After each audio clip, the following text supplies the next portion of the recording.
Welcome friends to the session on Neo-Vedanta in contemporary Indian philosophy.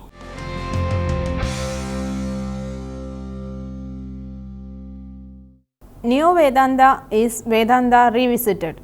Modern Indian thought is characterized by the redefining of the concepts in classical Indian philosophy in the light of all the influences that characterize modern Indian thought, like the liberal rational values that emerged in the West in the late 18th and early 19th century, scientism and the concern with socio-political issues. The Indian ethos is rooted in Vedanta and it percolates into every aspect of Indian culture and philosophy. Vedanta represents that which is eternal and ever new in Indian philosophy, and modern Indian thinkers were aware of it. However, with the changing times, the truths of Vedanta have to be redefined and reinterpreted to accommodate the changes in the socio-political and cultural conditions. However, the truths of Vedanta have proved to be the elixir of life for Indian thought. Consequent upon the tremendous impact of Western ideas and ways of life, many Indian thinkers rediscovered the ancient Indian wisdom which they reinterpreted as to harmonize with current scientific knowledge. In this process of rediscovery and readjustment, they were aided by the yeoman efforts of the Western Orientalist. Neo-Vedanta is nothing but the ancient Upanishadic wisdom reinterpreted in the light of developments in science and technology and the liberal ideals of the West. The philosophy that so emerged is a via media between the extremes of spirituality and aestheticism on the one hand and materialism and spirituality on the other. A fine example of the harmony of Western science and Indian spirituality is found in the exemplary efforts of Dr. S. Radha Krishnan, who brought out a perfect blend of Western science and Eastern spirituality in his philosophy. The Neo-Vedanta of Swami Vivekananda. Vivekananda takes the Vedanta as the quintessential expression of Hinduism. Very often, he even equates the two. If the Vedanta is the heart of Hinduism for Vivekananda, then Advaita is its crowning glory. While Aurobindo questioned the value and relevance of the classical Advaita of Shankara, Vivekananda adopts Advaita Vedanta, making it not only the basis for harmonizing the various traditions of Hinduism, but the inspiration for his conception of the national unity of India. He refers to the Vedanta as our national philosophy. In his scheme for harmonization, Vivekananda adopts the traditional Vedantic distinction between the Karmakanda and the Jnanakanda, or as he puts it, between ceremonialism, which aims at bhoga, enjoyment, and spirituality, which aims at moksha.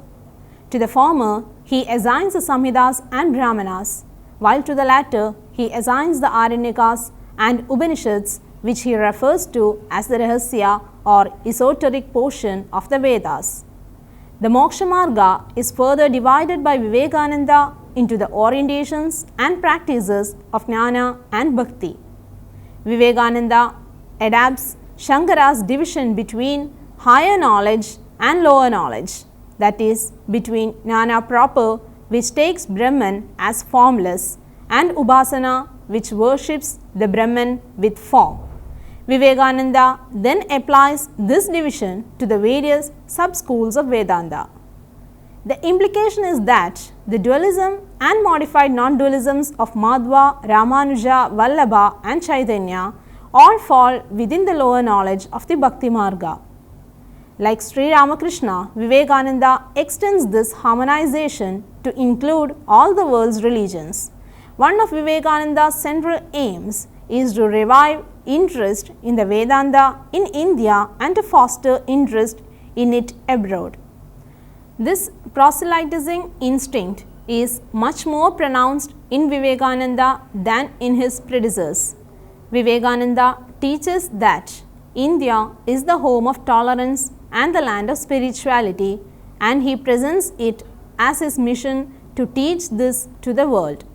The West, he suggests, is ready for the teachings of Eastern spirituality, but the teaching of universal harmony and tolerance is at the same time the view that the Vedanta is in truth the all-encompassing tradition.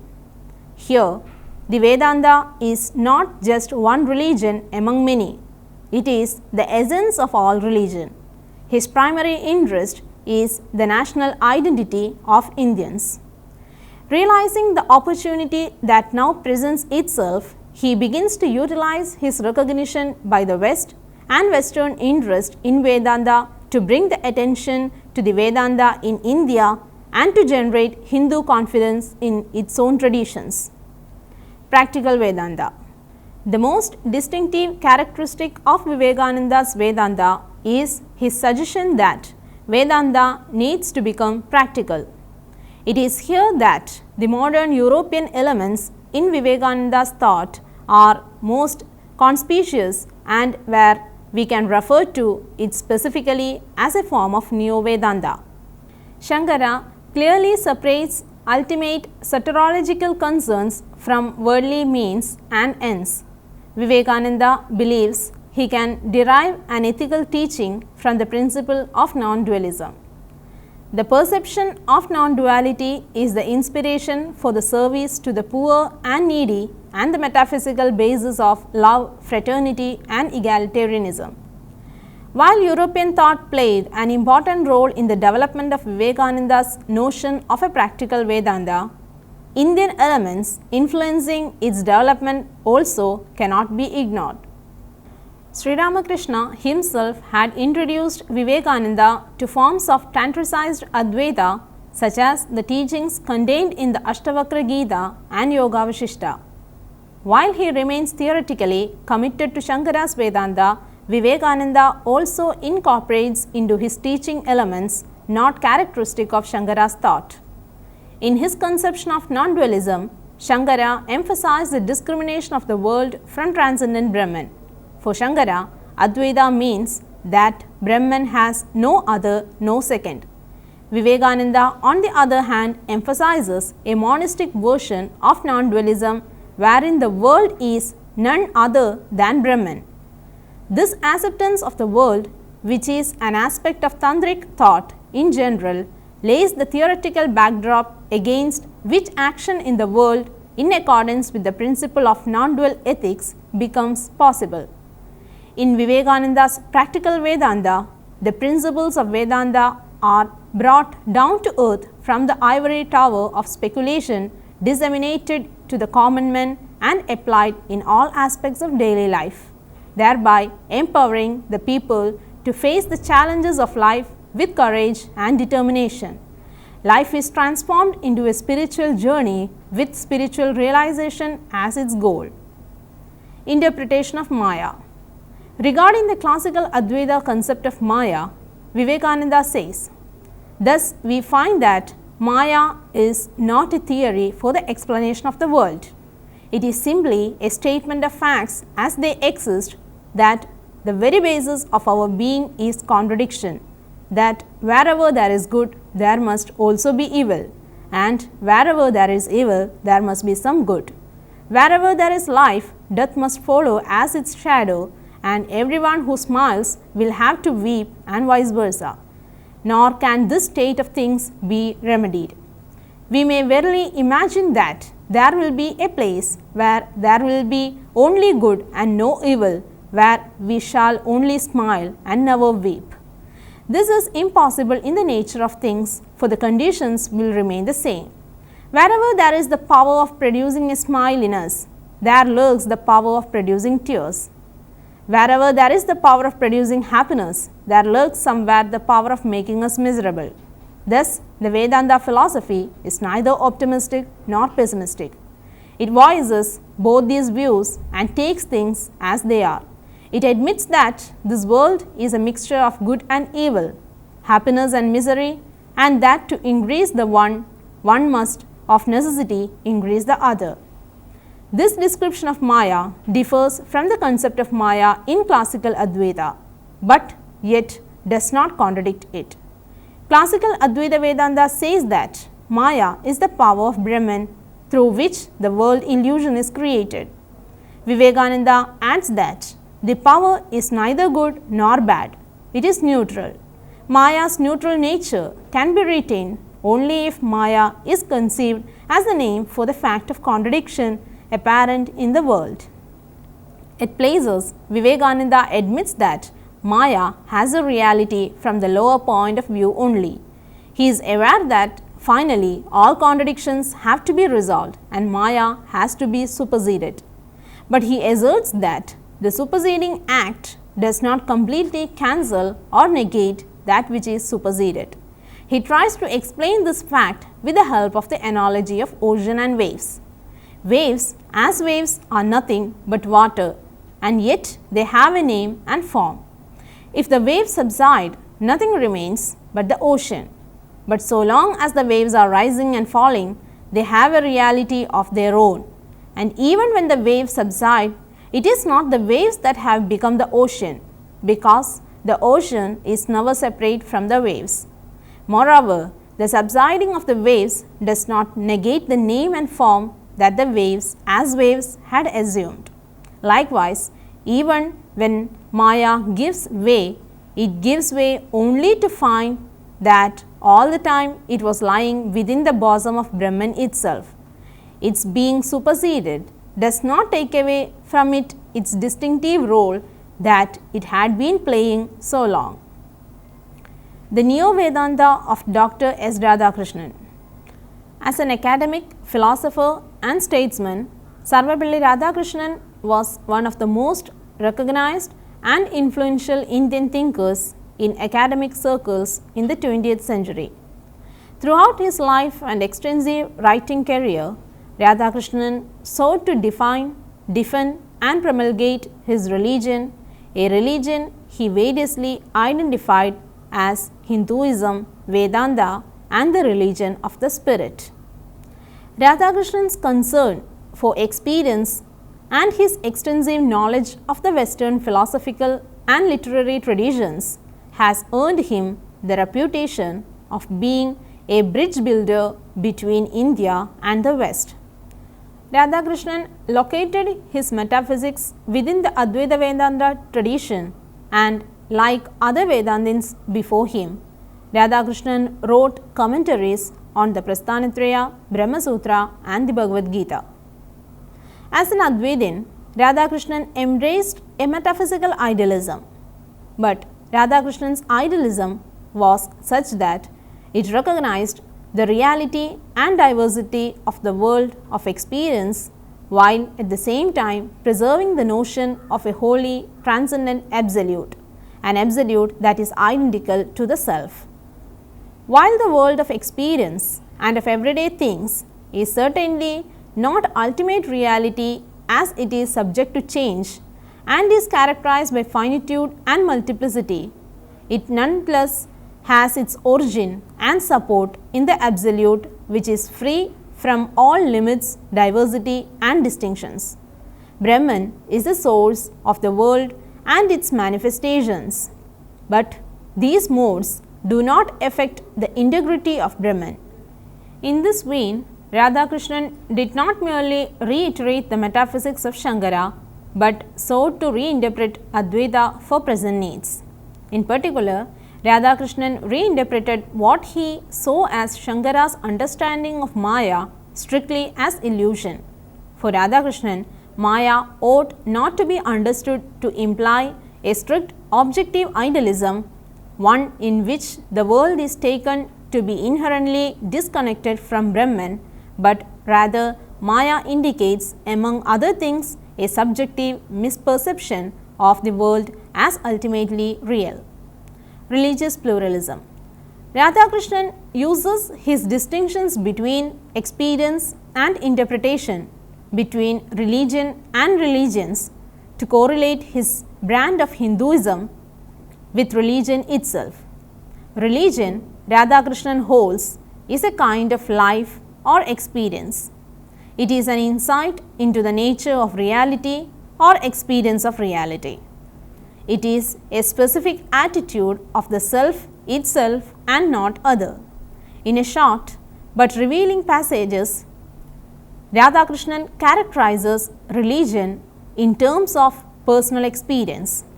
It is an independent functioning of the human mind, something unique, possessing and autonomous character. It is something inward and personal which unifies all values and organizes all experiences. It is a reaction to the whole of man, to the whole of reality. It may be called spiritual life as distinct from a merely intellectual or moral or aesthetic activity or a combination of them. For Radha Krishnan, integral intuitions are the authority for and the soul of religion. It is here that we find a critical coalescence of ideas in Radha Krishnan's thinking. If, as Radha Krishnan claims, personal intuitive experience and inner realization are the defining features of Advaita Vedanta, and those same features are the authority and soul of religion as he understands it, Radha Krishnan is able to affirm with the confidence he does. The Vedanta is not a religion, but religion itself in its most universal and deepest significance. For Radha Krishnan, Hinduism at its Vedantic best is religion. Other religions, including what Radha Krishnan understands as lower forms of Hinduism, are interpretations of Advaita Vedanta.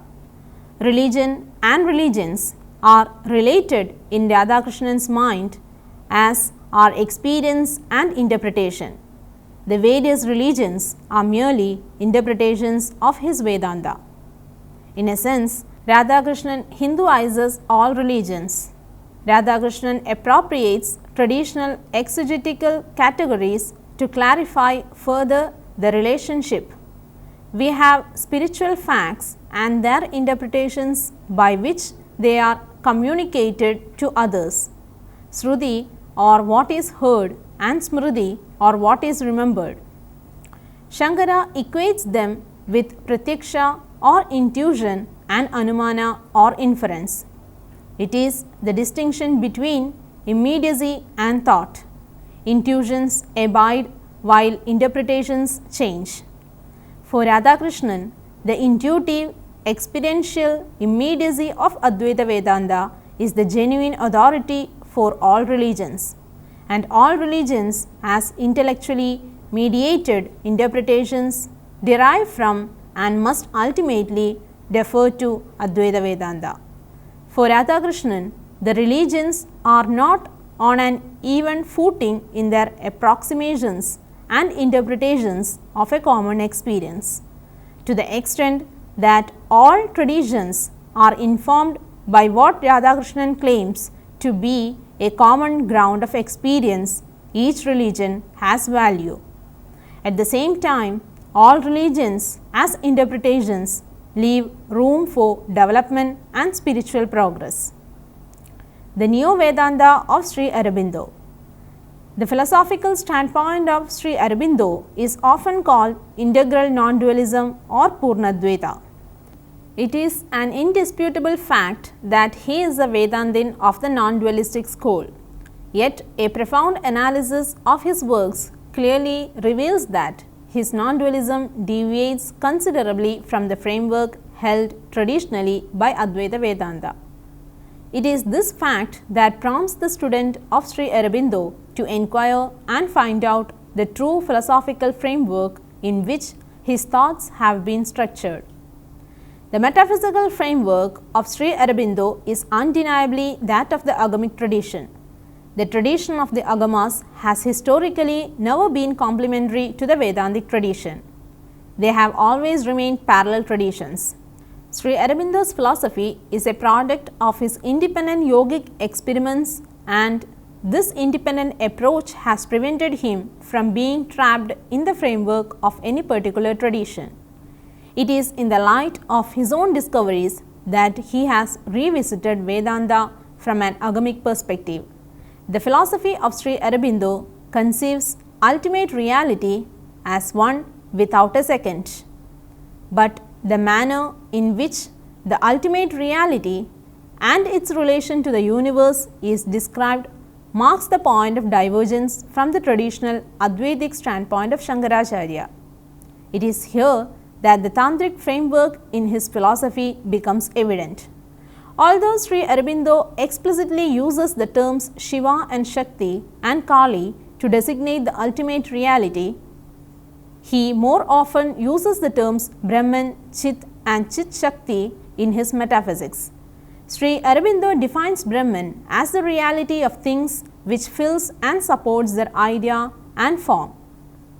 It is an eternal in all stabilities, truth behind all appearances, and a constant which supports all mutations, but itself does not undergo any either in terms of increase or decrease. Brahman is the highest, beyond which there is none other. It is the beginning and the source of all things, so everything else is its consequence. In relation to universe, the Brahman is not only the spiritual, material and conscious substance of all ideas and forces and forms of the universe, but their origin, support and possessor. Sri Aurobindo says that just as we are the play and the form, the mental, vital, psychic and physical expression of a supreme self unconditioned by mind, life and body, the universe too is the play and form and the cosmic soul expression of a supreme existence. This existence is unconditioned by force and matter, idea, name and form, and the distinction between Purusha and Prakriti.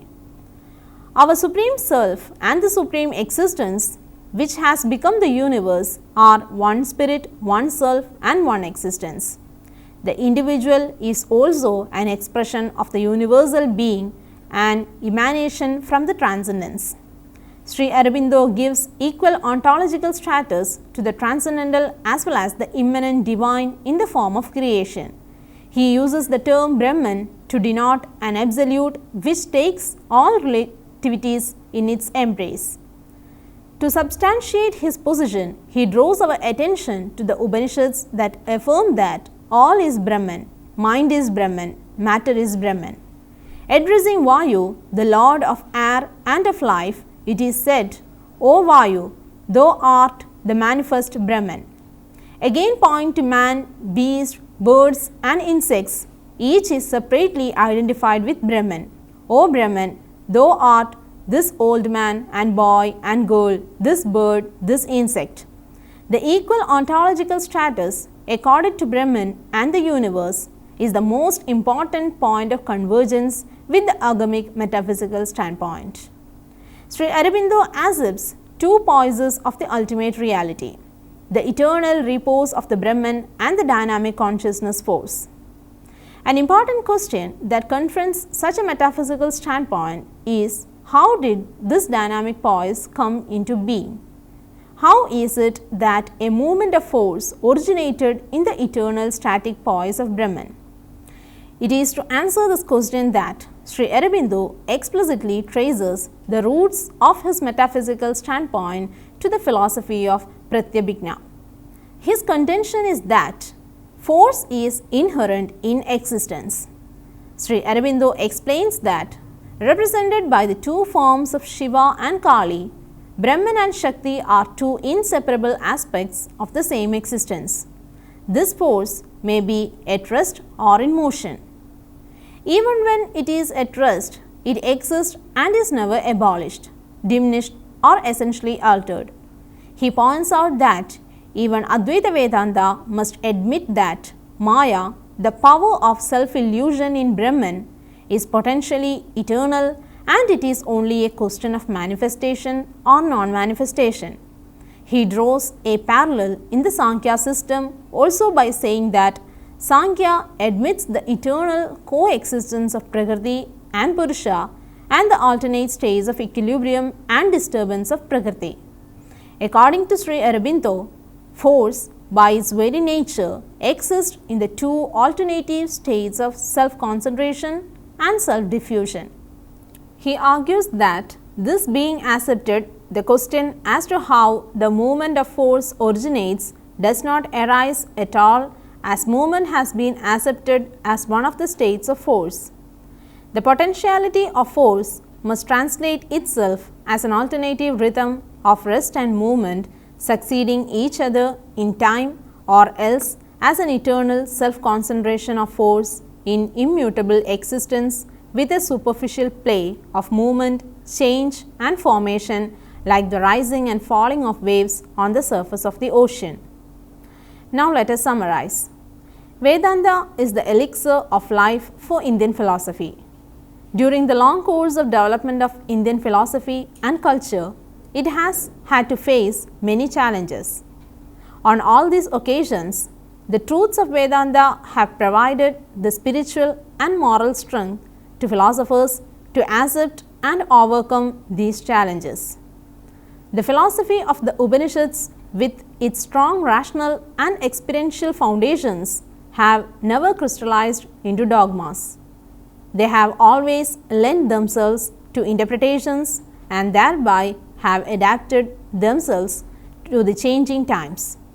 The impact of Vedanta percolates deep into the cultural fabric of India. The religions, rituals and customs of the land bear the mark of Vedantic influence. Vedanta found a new breath of life in the hands of modern Indian thinkers of the 18th and 19th centuries.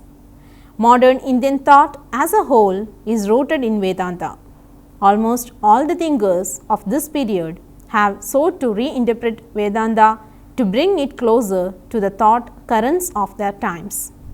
Among them, the interpretations of Swami Vivekananda, Drs. Radha Krishnan and Sri Aurobindo are noteworthy. Each of them have lent a new color and fragrance to the eternal, time-tested concepts of Vedanta. Here are some questions for you to work out. Number 1. Can Neo-Vedanta be called an old wine in a new bottle? Substantiate your standpoint. Number 2. What are the features of Swami Vivekananda's Neo-Vedanta? Number 3. Explain Radha Krishnan's attitude towards religious pluralism. Number 4. Advaita Vedanta is the genuine authority for all religions. Explain the statement in the context of the philosophy of Dr. S. Radha Krishnan. Number 5. Explain the two poises of ultimate reality accepted by Sri Aurobindo. Here are some books for your reference. Number 1. Lal Basant Kumar, Contemporary Indian Philosophy, Delhi, Motilal Banarsidass, 2010. Number 2. Sharma Chandradar, A Critical Survey of Indian Philosophy, Delhi, Motilal Banarsidass, 1987. Number 3. Margaret Chatterjee, Contemporary Indian Philosophy, Motilal Banarsidass, Delhi, 1998. Number 4. Eastern Religions and Western Thought, S. Radhakrishnan, Oxford University Press, New York, 1993. Thank you for watching this program. See you next time. Until then, bye.